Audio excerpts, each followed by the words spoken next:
धन्यवाद आप लोगों को, आप लोग यहाँ आए हैं। मैं सागरिका घोष, ऑल इंडिया तृणमूल कांग्रेस राज्यसभा के डेप्यूटी लीडर, मेरे साथ हमारे वरिष्ठ सांसद, हमारे वरिष्ठ लीडर, दिग्गज लीडर प्रोफेसर सौगत रॉय रख रहे हैं। आज मैं 2 शब्द बोलूंगी और फिर हिंदी में, और फिर प्रोफेसर सौगत रॉय आप लोगों को विस्तार से इंग्लिश में और बंगाली में बोलेंगे। देश के सामने खुलासा हुआ है कि चुनाव आयोग को बीजेपी चला रही है और खास करके गृह मंत्री अमित शाह चला रहे हैं। चुनाव आयोग के अपने नियम से, अपने नियम के अनुसार सिर्फ एक पॉलिटिकल पार्टी की अधिकृत प्रतिनिधि जो डेजिग्नेटेड सिग्नेटरी हैं, अधिकृत प्रतिनिधि चुनाव आयोग का फुल बेंच के साथ मुलाकात कर सकते हैं। अधिकृत प्रतिनिधि एक पॉलिटिकल पार्टी के, तो ईसी के फुल बेंच से ये जो मुलाकात के मांग है, ये एक पॉलिटिकल पार्टी के अधिकृत प्रतिनिधि कर सकते हैं और पॉलिटिकल पार्टी के अधिकृत प्रतिनिधि ही चुनाव आयोग को चिट्ठी दे सकते हैं कि फुल बेंच के साथ मुलाकात करें। लेकिन आज हमने देखा है कि एक टुटफुटिया झुंड, जो पता नहीं कहां से आ गए हैं ये लोग, एक यहां से आए हैं, वहां से आए हैं, टुटफुटिया झुंड, एक लीडर हैं जो पार्टी से एक्सपेल हो चुके हैं, ये टुटफुटिया झुंड जाकर के चुनाव आयोग का जो फुल बेंच है इनके साथ मुलाकात की है। तो हम पूछना चाह रहे हैं कि ईसी के अपने नियम के अनुसार सिर्फ अधिकृत प्रतिनिधि मिल सकते हैं, मुलाकात कर सकते हैं चुनाव आयोग के फुल बेंच के साथ।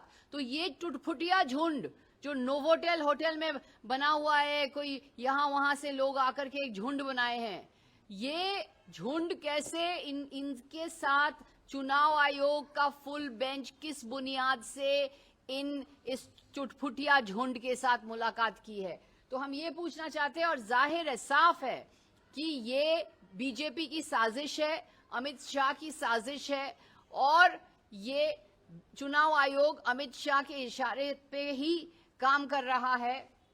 और हम ये भी कहना चाहते हैं कि ऑल इंडिया तृणमूल कांग्रेस की तरफ से कोई भी चिट्ठी नहीं गई है। अगर ऐसी चिट्ठी जाती तो ऑल इंडिया तृणमूल कांग्रेस ही चिट्ठी दे सकती है। ये जो एरे गहरे जो आ गए हैं, ये पता नहीं कहां से आए हैं, ये एक्सपेल हो चुके हैं, फिर भी जाकर के ये टुटफुटिया झुंड बोलो, आगे बोलबो ना आगे इंग्रेजी? हाँ, আজকে আমরা দেখেছি একটা গোষ্ঠী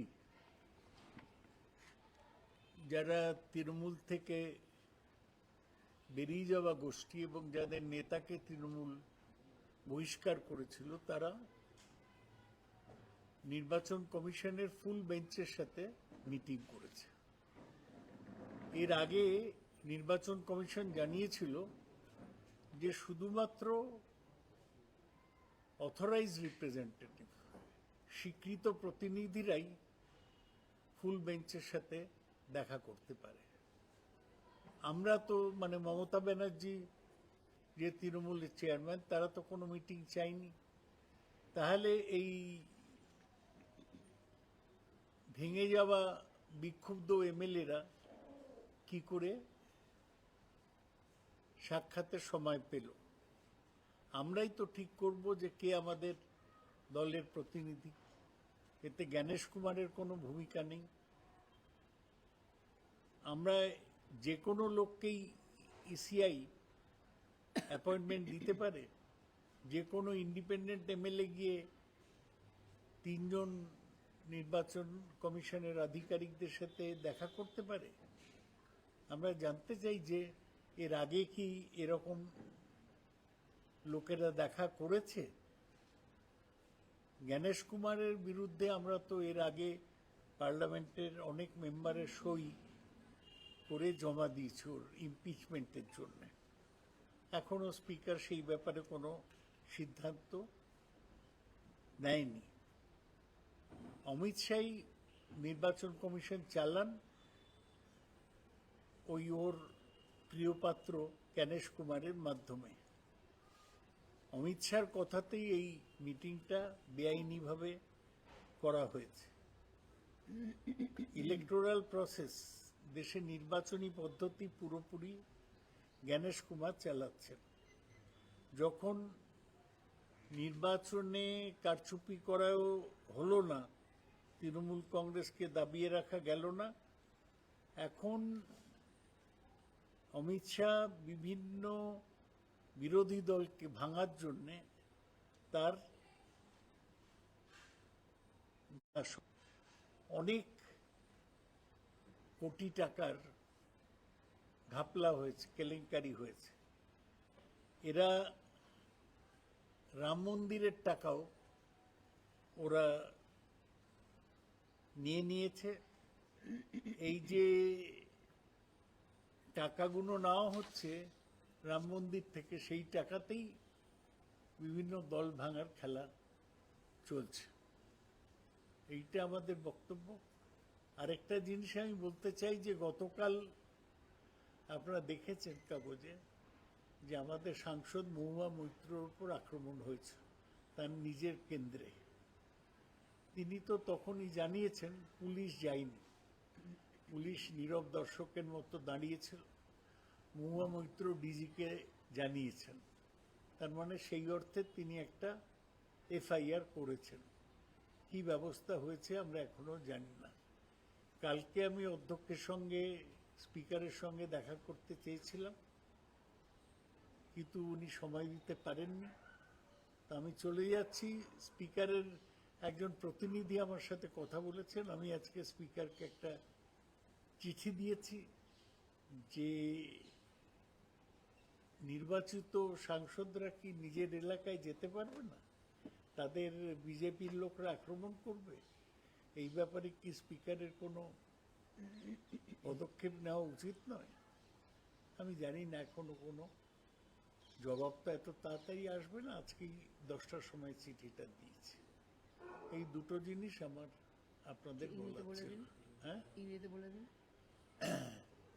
ইংরেজি, if anybody wants in English, I can say these things in English. The Election Commission of India had informed all parties about their rule, where only authorized representatives of political parties can request a meeting with full bench of the Election Commission. AITC officially has not asked for any meeting. On what ground is the EC meeting with breakaway MLAs of AITC? We decide who represents the party. Ganesh Kumar has role or power to decide for us. A person who was expelled by AITC is being given an appointment by the full bench of ECI. So when did they start giving appointments to any Tom, Dick and Harry? Is it that easy for independent MLAs to meet all the 3 election commissioners? Has this happened before? Or this is the first time this is being done? Ganesh Kumar is the first CEC to have faced a removal proceeding in party. Amit Shah runs CCI through his appointed Ganesh Kumar. Today's meeting is being held at his behest. Ganesh Kumar is the face, but Amit Shah controls the electoral process in India. When rigging elections didn't help in suppressing AITC, Amit Shah is funding traitors to co-opt the opposition by targeting different parties. We have recently seen scam of hundreds of crores done by the BJP. They didn't even spare donations to the Holy Ram temple. The money stolen from holy causes is being used for the unholy act of buying MPs and MLAs. And I've also told you about Mahua Moitra, our party's lady MP, who was attacked when she went to her constituency in Kaliganj in Nadia district. Stones and eggs were thrown at her. She was held up for 2.5 hours in a room, but she refused to go forcibly. She went out only when the problem subsided. She immediately reported the matter to DG of Police West Bengal, but police remained a silent spectator. I've written to the Speaker today asking him to see about the security of the MPs in their own constituency. I do hope that the Speaker takes some action. I tried to speak to him yesterday, but his welfare officer spoke to me. He may have been busy, but I've informed him that this will happen tomorrow. I would just want to say one more thing. I just want to say one more thing. The Election Commission, EC, Election Commission is evil cheats. Evil cheats. Election Commission, EC, evil cheats. There is a huge difference between a political party and a legislative party. This is already laid down in the 10th schedule of the Constitution. The legislative party is just one branch of the political party. A legislative party cannot decide to merge or split or anything like that. 10th schedule specifies the political party can merge or the political party can split. The legislative party cannot. So MPs or MLAs cannot merge. And what is this ragtag group which doesn't even have a single MP? So this ragtag group which doesn't have a single appointment with the full bench of the Election Commission. This is unprecedented. It's illegal. And it has only happened because of Amit Shah and because the BJP is controlling the Election Commission.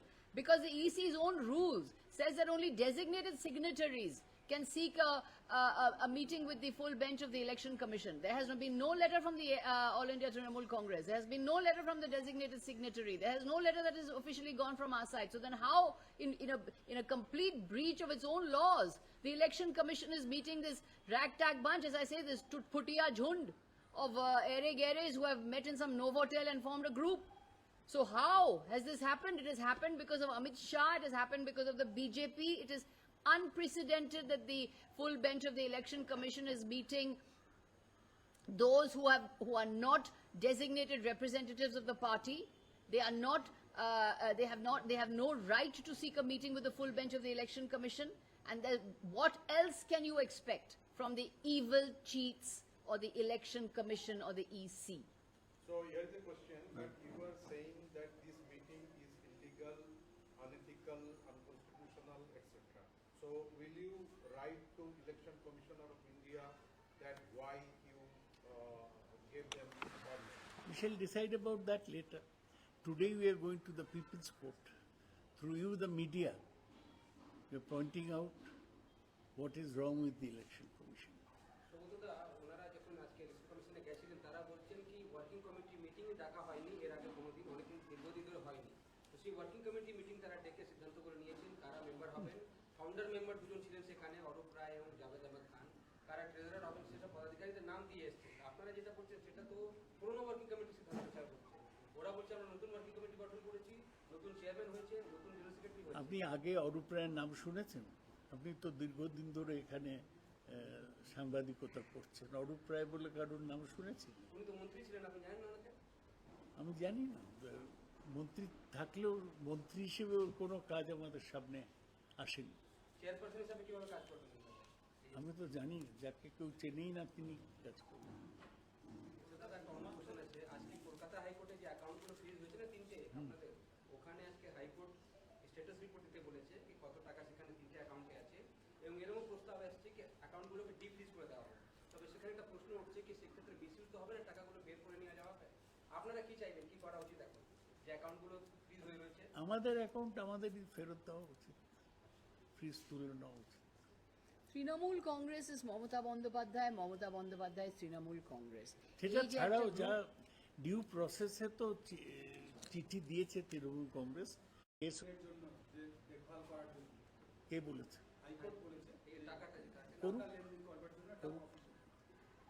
আমরা কোর্টে যাব, এটা কোর্টে, হ্যাঁ কোর্টেই তো হবে, কোর্টেই তো সব ডিসাইড হবে।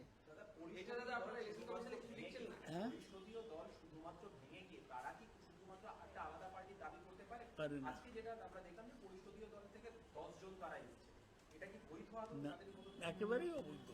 না দাদা, আপনি অ্যান্টি ডিফেকশন লর 4(1) দেখুন, তাতে বলছে যে একটা পার্টি মার্চ করতে পারে অন্য কোনো পার্টিতে, পার্টি মাইন্ড, পার্টি কোথাও লেজিসলেচার পার্টি কথাটা লেখা নেই। এক, দুই হচ্ছে এই যে ইলেকশন কমিশনের কাছে এসছে, এটা একটা আলাদা আইন আছে, রিজার্ভেশন অফ সিম্বলস অর্ডার 1968, তাতেও কোথাও পার্টির বাইরে কেউ একটা গ্রুপ তৈরি করে 10টা 5টা এমএলএ কে নিয়ে তারা আলাদাভাবে সিম্বল দাবি করতে পারবে। এর সবটাই ডিউ প্রসেস আছে, এতে অনেক মামলা হয়েছে এবং অনেক সেই 1969-এ মিসেস গান্ধী, ইন্দিরা গান্ধী যখন পার্টি স্প্লিট করেছিলেন এই একই প্রশ্ন হয়েছে, তখন ইলেকশন কমিশন সিম্বলের ব্যাপারে রায় দিয়েছিলেন, নতুন কোনো ব্যাপার নয়। কিন্তু দাদা যেভাবে 2023 পেয়ে গেছেন, হ্যাঁ? ওখানে পেতে পারেন ওরা? কে? একনাথ শিন্দে যেভাবে তীরধনুক পেয়ে গেলেন, পার্টি পেয়ে গেলেন, না কি পেতে পারে এই নিয়ে আমি আলোচনা করব না, সেটাকে বলে স্পেকুলেটিভ ওপিনিয়ন। আমি স্পেকুলেট করব না, আগে স্পেকুলেট করব না। একনাথ সিন্ধে যদি পেয়ে থাকে সেটা দেখিয়ে